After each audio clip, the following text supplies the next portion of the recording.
Hi friends, மக்களே எல்லாரும் நல்லா இருக்கிறீங்களா? நீங்க நல்லா இருக்கணும்னு நான் இந்த பிரபஞ்சத்தை வேண்டிக்கிறேன். ஏன்னா நான் நல்லா இருக்கணும்னு 1300 சப்ஸ்கிரைபர் மேல நம்ம யூடியூப் சேனல்ல இணைஞ்சிருக்கிறீங்க. என்னையும் ஒரு மனுஷனா நினைச்சு நான் சொல்ற விஷயத்துல உண்மை இருக்குன்னு நம்பி என்ன ஃபாலோ பண்ணிட்டு வரவங்களுக்கு நான் எப்படி நன்றி சொல்றதுன்னு தெரியல. கோடான கோடி நன்றியை தெரிவிச்சுக்கிறேன். அது மட்டும் இல்லாம என்னோட நன்றியை நான் மறுபடியும் உங்களுக்கு எப்படி செலுத்த போறேன்னா, இது போன்ற இன்ஃபர்மேஷனை சுட சுட உங்களுக்கு ஸ்பீடா நான் அப்டேட் கொடுத்துட்டே இருக்க போறேன். அது மட்டும் இல்லாம மியூச்சுவல் ஃபண்ட், ஷேர் மார்க்கெட்ல எல்லாம் நீங்க எப்படி முதலீடு பண்ணணும், நல்ல ஸ்கீம்ஸை நான் உங்களுக்கு சஜஸ்ட் பண்ணிட்டே இருக்க போறேன். நீங்க நம்ம யூடியூப் சேனலை கண்டினியூஸா ஃபாலோ பண்ணிட்டே வாங்க. என் கூடவே நீங்க முதலீடு பண்ணிட்டு உங்களோட வாழ்க்கையில நீங்க growth அடைஞ்ச பிறகுதான் நான் ஒரு சந்தோஷமான நிலையை அடைவேன். இதுதான் என்னோட முழுமையான நோக்கம் கூட. நீங்க எல்லாரும் நல்லா இருக்கணும், அதுதான் என்னோட எண்ணம் கூட. என்னப்பா இவ்வளவு நல்ல எண்ணம் வச்சுன்னு இருக்கிறீங்க, என்ன கலாய்க்காதீங்க. என்னோட உண்மையான எண்ணமும் அதுதான். சரிங்களா? சரி, நேரத்தை வீணடிக்காம நம்ம இப்ப வீடியோக்குள்ள போயிடலாம். சரிங்களா? நேத்து நம்ம 5:30க்கு வீடியோ ஒன்னு போட்டிருந்தோம். அதாவது ஃபெடரல் பேங்கோட மீட்டிங் நடக்க போகுது. அதுக்கப்புறம் தான் கோல்ட் ரேட்டை கரெக்டா ப்ரிடிக்ஷன் பண்ண முடியும்.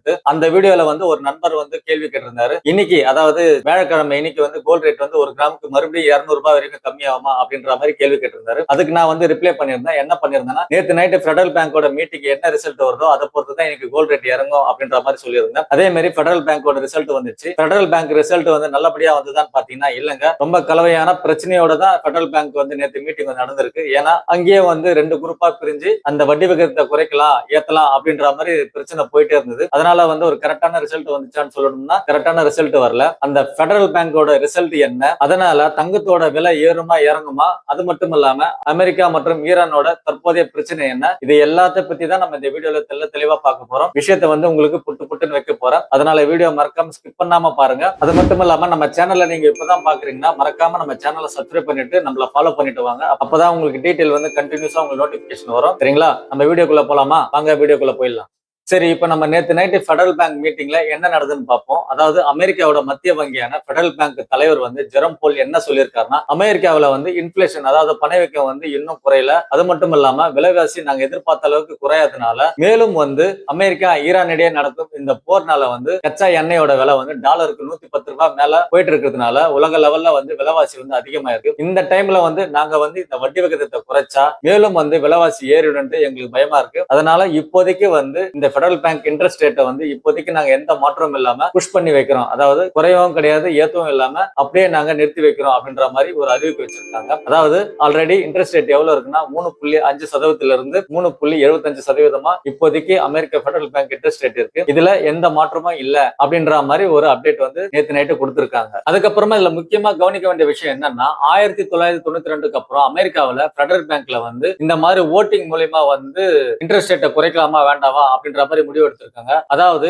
12 பேர் ஓட்டிங் பண்ணிருக்காங்க. அதுல 4 பேர் இன்ட்ரெஸ்ட் ரேட் இப்பவே குறைக்கலாம் அப்படின்னு சொன்னாங்க. மீதி இருக்கிற 8 பேர் இன்ட்ரெஸ்ட் ரேட் எந்த மாற்றம் வேண்டாம் அப்படின்னு சொல்லியிருக்காங்க. இதனால நேத்து ஒரு குழப்பமான சூழ்நிலை ஏற்பட்டுச்சு. இதனால நம்ம கோல்ட் ரேட் ஏறுமா அப்படின்னு எதிர்பார்த்தா, அதாவது இன்ட்ரெஸ்ட் ரேட் எந்த மாற்றமும் பண்ணல, இன்ட்ரெஸ்ட் ரேட் அப்படியே வச்சிருக்காங்க. அதனால காலையில இருந்து கோல்ட் ரேட் அதிகமாகும் பார்த்தா கோல்ட் ரேட் ஏறல. ஏன்னு பாத்தீங்கன்னா முக்கியமான காரணம் என்னன்னா, அந்த 4 பேர் இன்ட்ரெஸ்ட் ரேட் இப்பவே குறைக்கலாம்னு சொன்னாங்க பாத்தீங்களா, அதுதான் ஒரு முக்கியமான காரணமா இருக்கு இன்னைக்கு கோல்ட் ரேட் இறங்காது. ஏன்னு பாத்தீங்கன்னா வரப்போற ஜூன் மாசம் இன்னொரு மீட்டிங் இருக்கு ஃபெடரல் பேங்க்ல. அன்னைக்கு இந்த 4 பேர் ஓட்டிங் பண்ணாங்களா, இன்ட்ரெஸ்ட் ரேட்டை குறைக்கலாம்னு முடிவு பண்ணாங்களா, இதோட எதிரொலி அன்னைக்கு நடக்கும் அப்படின்ற மாதிரி முதலீட்டாளர் என்ன பண்ணிட்டாங்கன்னா, ஜூன் மாசம் இன்ட்ரெஸ்ட் ரேட்டை கண்டிப்பா குறைப்பாங்க, அதனால கோல்டோட ரேட் கண்டிப்பா பாக்கெட் வேகத்துல போகும் அப்படின்ற மாதிரி முடிவு பண்ணி கோல்ட இப்போதைக்கு விற்காம டாலரோட மதிப்பு கொஞ்சம் குறைஞ்சு, அதனால இன்னைக்கு கோல்ட் ரேட் ஏறாம இருக்கு. அதாவது கோல்ட் ரேட் பிளாட்டா இருக்கு. அந்த 4 பேர் தான் இன்னைக்கு கோல்ட் ரேட் ஏறாம இருக்கிறது முக்கிய காரணமா பார்க்கப்படுது மக்களே.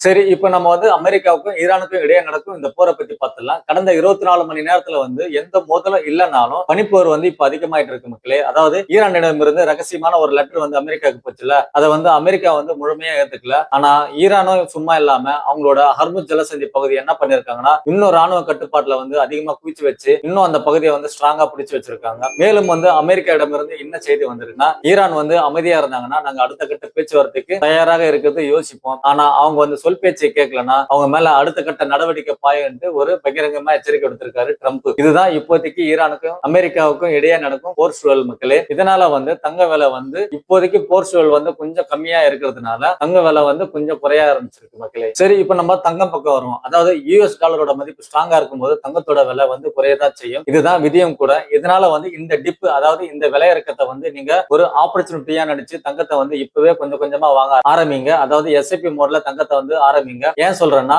மறுபடியும் வந்து ஜூன் மாசம் வந்து ஃபெடரல் பேங்க் மீட்டிங் வரப்போகுது. அந்த மீட்டிங்ல வந்து இன்ட்ரெஸ்ட் ரேட்டை குறைக்கிறதுக்கு அதிகமான வாய்ப்பு இருக்கிறதா சொல்றாங்க. இதனால வந்து ஃபெடரல் பேங்க் இன்ட்ரெஸ்ட் ரேட்டை குறைச்சாங்கன்னா தங்கத்தோட விலை வந்து மறுபடியும் ராக்கெட் வேகத்துல ஏறதுக்கு ஆரம்பிக்கும். அதனால நீங்க இப்பவே பை அண்ட் டிப்ஸ், அதாவது கொஞ்சம் கொஞ்சமா தங்கத்தை முதலீடு பண்ண ஆரம்பிச்சீங்கன்னா அப்போ இன்ட்ரெஸ்ட் ரேட் குறைக்கும் போது தங்கத்தோட விலை ஏறுச்சுன்னா நீங்க இன்வெஸ்ட் பண்ண அமௌண்ட் வந்து கண்டிப்பா ஏறுறதுக்கு, உங்களுக்கு ப்ராஃபிட் குடிக்கிறதுக்கு 100% வாய்ப்பு இருக்கு மக்களே. இதுதான் வேலவன் இன்ஃபோ ஹப் சேனலோட இன்னைக்கான அப்டேட். ஓகேங்களா? இந்த தகவலை உங்களுக்கு நான் தேடி தேடி கண்டுபிடிச்சு சொல்றதுனால எனக்கு ஒரு லைக் மட்டும் தட்டிட்டு போங்க. எனக்கு ஒரு லைக் கொடுக்க மாட்டீங்களா? கண்டிப்பா உங்க நண்பர்களுக்கும் ஷேர் பண்ணுங்க. மறக்காம நம்ம வேலவன் இன்ஃபோ ஹப் சேனலை சப்ஸ்கிரைப் பண்ணிட்டு எனக்கு கொஞ்சம் சப்போர்ட் பண்ணிட்டு வாங்க. மீண்டும் யூஸ்ஃபுல்லான இன்ஃபர்மேஷனோட உங்களை நான் சந்திக்கிறேன். அதுவரை உங்களிடம் இருந்து விடைபெறுவது உங்கள் வேலவன். Tata, by by.